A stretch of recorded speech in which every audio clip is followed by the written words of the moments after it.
Jika dulu SMK kerap kali dianggap sebagai sekolah kelas 2, apakah pandangan itu masih terpelihara dan berlaku sejak ini? Ya, jawabannya bisa saya pastikan tidak. Sekolah SMK kini bukan lagi sekolah kelas 2, melainkan sekolah vokasi kelas 3. Dalam episode kali ini, dunia SMK akan menyajikan tema Going Internationally, sebuah cara agar SMK bisa bertarung ke kancah global.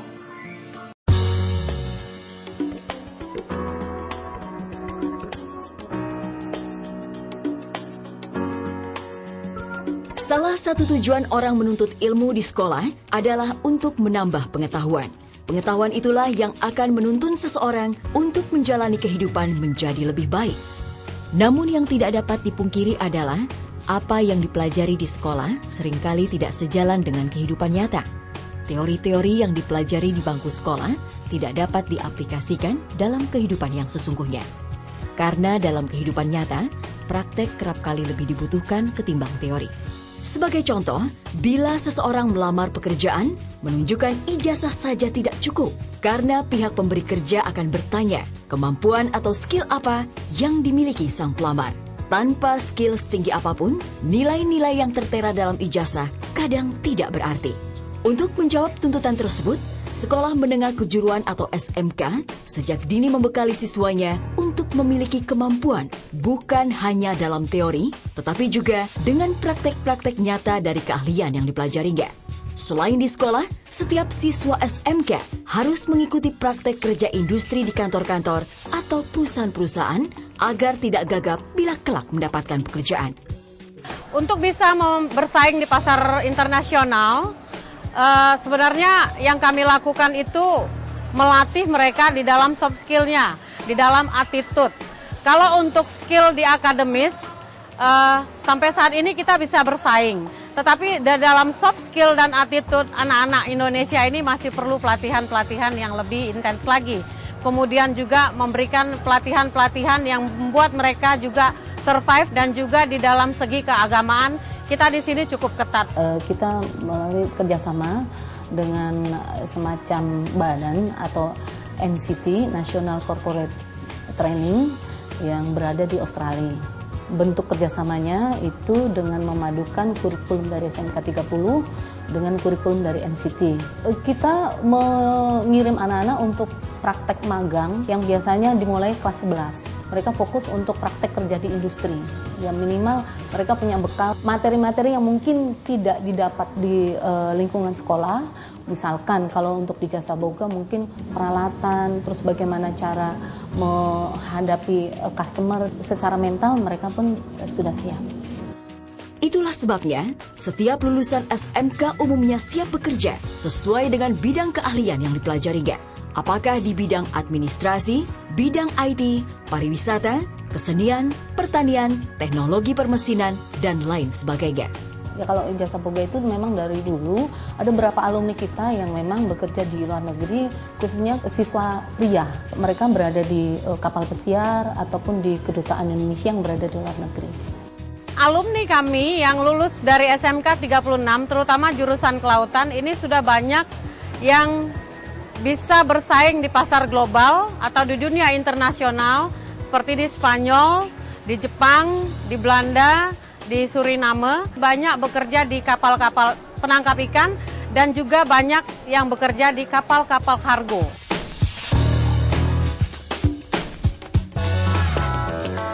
Karena kemampuan yang dimiliki tidak terlalu sulit bagi lulusan SMK untuk mendapatkan pekerjaan. Bahkan tidak sedikit perusahaan yang sudah memesan siswa-siswi SMK dari jurusan-jurusan tertentu untuk dipekerjakan bila kelak mereka lulus. Fenomena ini dapat ditemui di hampir semua SMK di tanah air. Sekarang industri memilih sekolah-sekolah jebolan SMKN walaupun dia belum selesai untuk training di hotelnya. Kemampuan siswa-siswa SMK ternyata tidak hanya diakui oleh perusahaan-perusahaan di dalam negeri. Tidak sedikit perusahaan asing, baik yang membuka usahanya di Indonesia atau di luar negeri, merekrut lulusan SMK menjadi karyawan. Sebagai contoh, lulusan SMK jurusan Tata Boga dan Perhotelan, banyak yang bekerja di hotel-hotel besar, restoran, atau kapal-kapal pesiar berbendera asing. Kesempatan untuk mendapatkan pekerjaan di luar negeri juga diperoleh lulusan SMK perkapalan, perikanan, atau bahkan kesenian. Kalau bekal untuk kompetensinya Pak cukup Pak. Cuma kalau kita bersaing lagi ke tingkat internasional, ini harus modalin keterampilannya. Kalau yang 1 bulan itu khusus ke industri, kita bawa kayak ke Tegal, Kalongan, di Bali, di Ambon. Sehingga kalau sudah ada begitu, pada masuk di tingkat katakan internasional begitu, bersaing dengan teman-teman internasional, itu tinggal penyesuaian aja.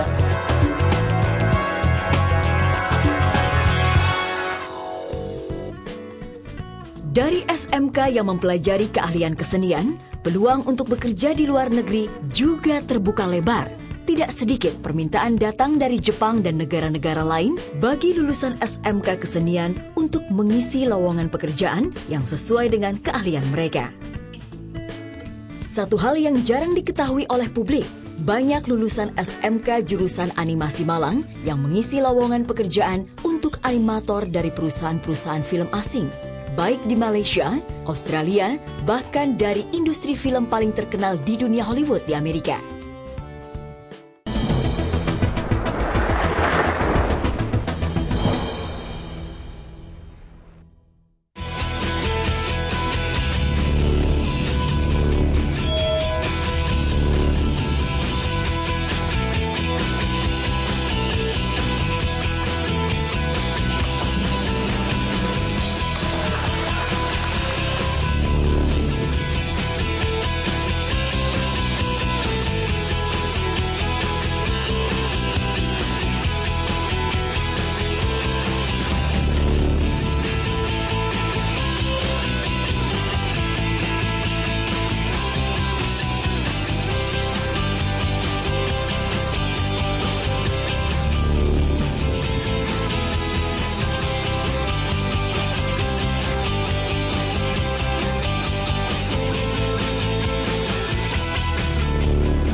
Good afternoon, welcome to our restaurant.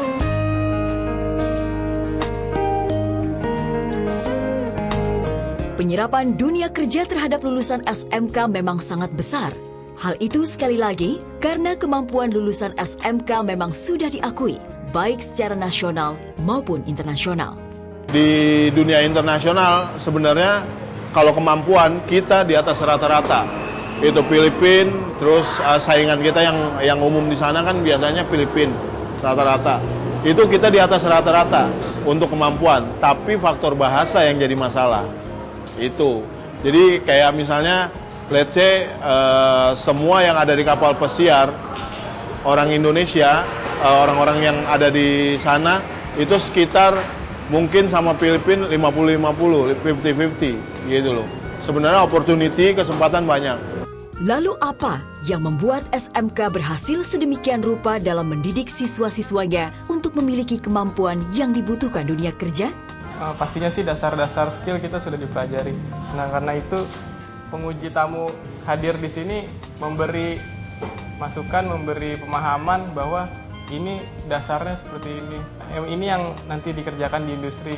Ini pakemnya, ini cara kerjanya kayak gini di industri, baik industri dalam negeri maupun luar negeri. Saya disupport secara mental, secara fisik, saya juga diajari public speaking. Pasti kami diberi bekal di sini, yaitu pelajaran bahasa Inggris terutama. Selama bertahun-tahun, sekolah-sekolah menengah di Indonesia telah mendapatkan stigma buruk, hanya mampu melahirkan lulusan yang cuma bisa berteori, tetapi nol dalam bekerja.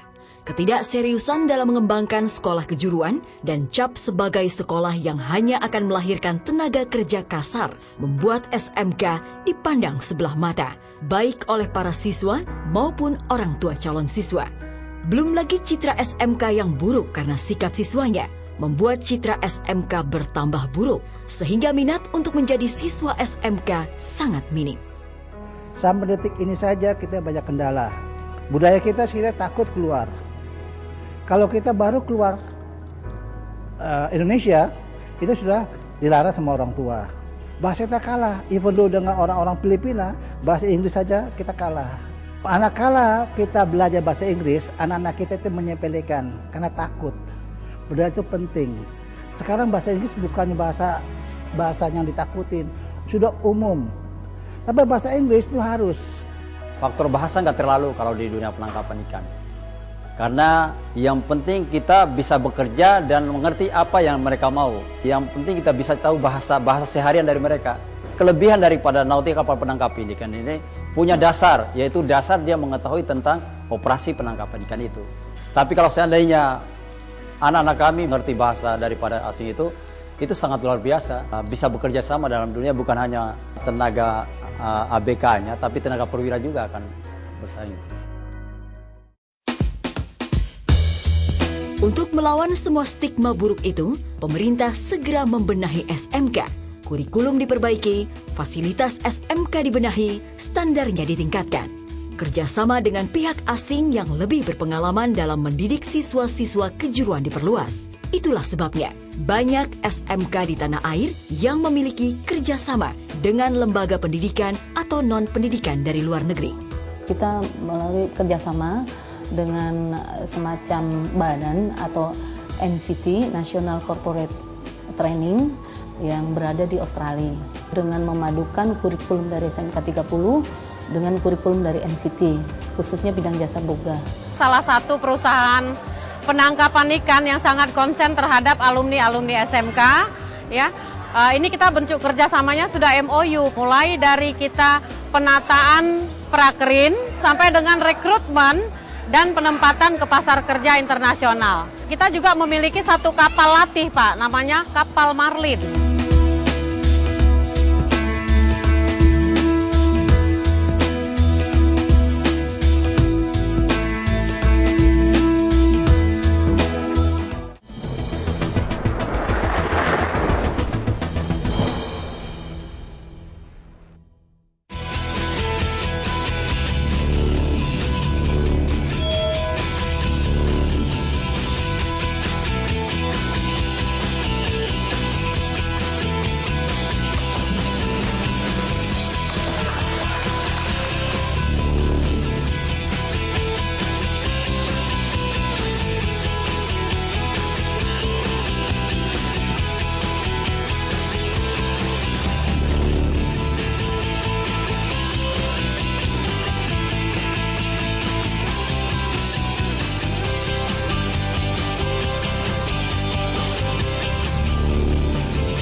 Pemirsa, guna mematangkan lulusannya agar bisa merasakan atmosfer dunia kerja di lingkup internasional, SMK setiap tahunnya mengirimkan siswa-siswinya untuk magang dan menimba ilmu di perusahaan internasional.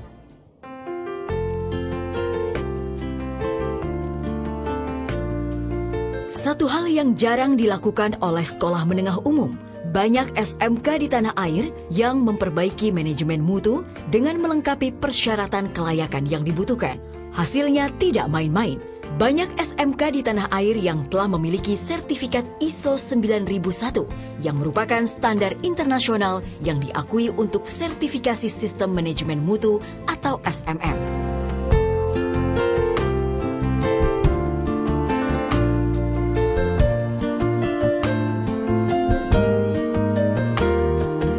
Untuk memberikan siswa SMK memahami atmosfer internasional, pemerintah mendorong lulusan sekolah menengah kejuruan atau SMK untuk go internasional. Caranya, dalam beberapa tahun terakhir ini, Kementerian Pendidikan dan Kebudayaan Kemendikbud mengirim siswa untuk mengikuti kejuaraan Lomba Kompetensi Siswa atau LKS SMK tingkat internasional atau World Skill Competition WSC. Siswa yang dikirim adalah mereka yang telah menjuarai lomba LKS tingkat nasional. Lomba kompetensi siswa, baik di tingkat nasional maupun internasional, hanyalah ajang bagi siswa untuk menunjukkan kemampuan mereka dalam bidang keahlian yang dipelajarinya di bangku SMK. Tujuan akhir dari semua itu adalah agar lulusan SMK mampu berkiprah dalam kehidupan nyata dan mengisi lowongan pekerjaan yang membutuhkan keahlian mereka. Terhadap keinginan untuk mengisi lowongan pekerjaan di luar negeri, sejak tahun 1999 secara bergelombang, siswa-siswa SMK dikirim ke luar negeri untuk mengikuti praktek kerja industri di hotel-hotel, restoran, atau jenis pekerjaan lain di luar negeri. Dengan begitu diharapkan, bukan saja siswa jadi terbiasa merasakan atmosfer bekerja di luar negeri, tetapi perusahaan yang memberi kesempatan mereka melakukan prakerja pada gilirannya akan merekrut siswa-siswa SMK tersebut bekerja di sana. Sejauh ini, lulusan SMK mampu membuktikan bahwa mereka bukan saja mampu mengisi lowongan pekerjaan yang ada di dalam negeri, tetapi juga di luar negeri. Dan itu adalah pekerjaan yang membutuhkan keahlian, bukan di bidang pekerjaan-pekerjaan kasar yang hanya membutuhkan tenaga semata. Mendapatkan pekerjaan setelah menyelesaikan pendidikan merupakan impian banyak manusia, tak terkecuali siswa-siswi SMK. Yang menjadi persoalan adalah sulitnya memperoleh pekerjaan di dalam negeri. Kalaupun ada, jenis pekerjaan yang tersedia seringkali tidak sesuai dengan kompetensi yang dimiliki atau imbalan yang diterima kurang memadai. Itulah sebabnya banyak manusia Indonesia produktif berbondong-bondong ke luar negeri, sekalipun bekerja di negara asing harus menggadaikan harga diri.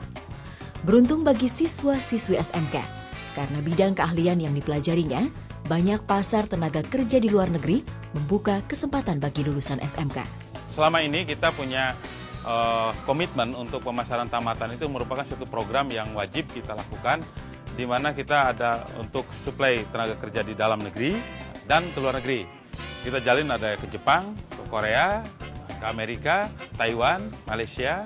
Ketika sistem ketenaga kerjaan, sistem pengupahannya masih seperti sekarang, itu tidak akan memberikan ruang yang cukup memadai untuk berkembang mereka. Sehingga kita desain mereka bukan untuk kerja dalam negeri, kerja luar negeri. Tentu ada persyaratan tersendiri yang diminta oleh para pengguna tenaga kerja Indonesia di luar negeri. Selain memiliki kemampuan, faktor kesehatan, sikap mental, semangat sangat diutamakan. Yang berikutnya, untuk jenis pekerjaan tertentu, kemampuan bahasa asing sangat dibutuhkan. Untuk menjawab tantangan itu, SMK memberikan bekal kepada siswa-siswanya dengan menerapkan pendidikan yang terarah, tegas, dan disiplin. Tidak sedikit siswa yang menerapkan pendidikan semi-militer seperti di SMK 2 Subang, SMK Kelautan di Mundu Cirebon, atau beberapa SMK lainnya. Sikap, mental, kesehatan, dan fisik itu disiapkan selama 6 bulan pertama dalam latihan dasar ketarunaan. Kemudian pada